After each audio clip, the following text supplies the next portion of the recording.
Oi, meninos.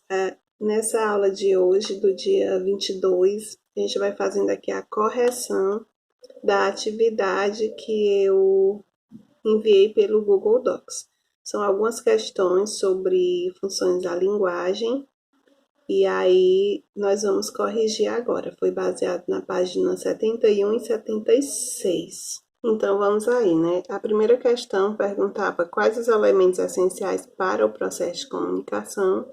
E aí, uma das as nossa resposta aceita é a seguinte: emissor produz o texto, receptor que direciona a mensagem, mensagem que foi criado, código, né, conjunto de símbolos que serão usados na mensagem, canal, que é o meio por onde a mensagem será transmitida, e o referente, aquilo a que o texto faz referência. São os elementos essenciais da comunicação, que era aí a nossa primeira questão, certo? Segunda questão, defina a função emotiva. Centralizada no emissor, expressa emoções, sentimentos, a opinião. O objetivo é emocionar o receptor, comum em textos poéticos, cartas e diários. Então, a função emotiva basicamente é emoção, trazer os sentimentos de quem escreveu. Terceira questão, que diz o seguinte: aquela função, que também é conhecida como denotativa ou informativa, tem o objetivo de informar, notificar, referenciar, anunciar ou indicar.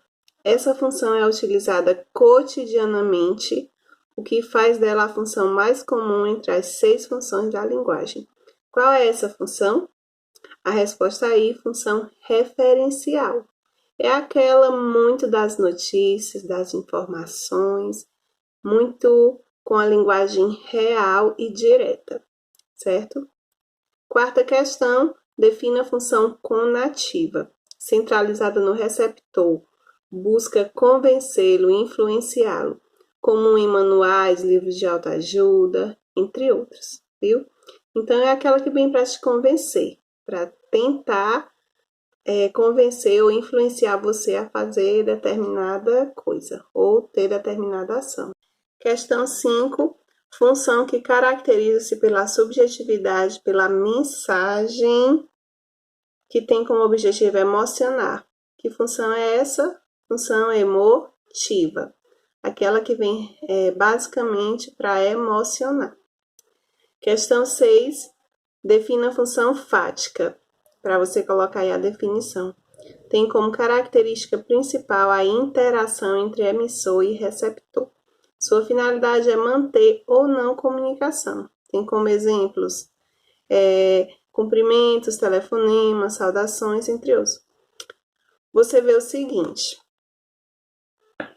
seguinte, que a função fática é muito utilizada quando você liga para alguém, quando você cumprimenta.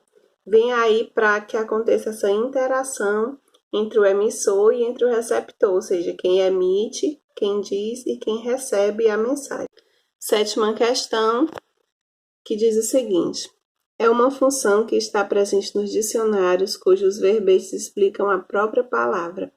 No filme, que tem por tema o próprio cinema, no poema, que tem por tema o fazer literário, em uma peça de teatro que tem por tema o teatro e demais gêneros que a linguagem está preocupada, ou seja, aquele que a linguagem está preocupada com o próprio código. De qual função nós estamos falando? Aí, resposta, função metalinguística, que é a linguagem sendo utilizada para falar da própria linguagem.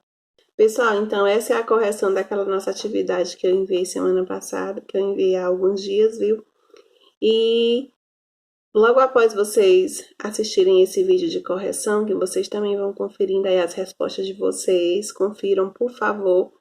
Vocês vão lá no Google Sala de Aula, na atividade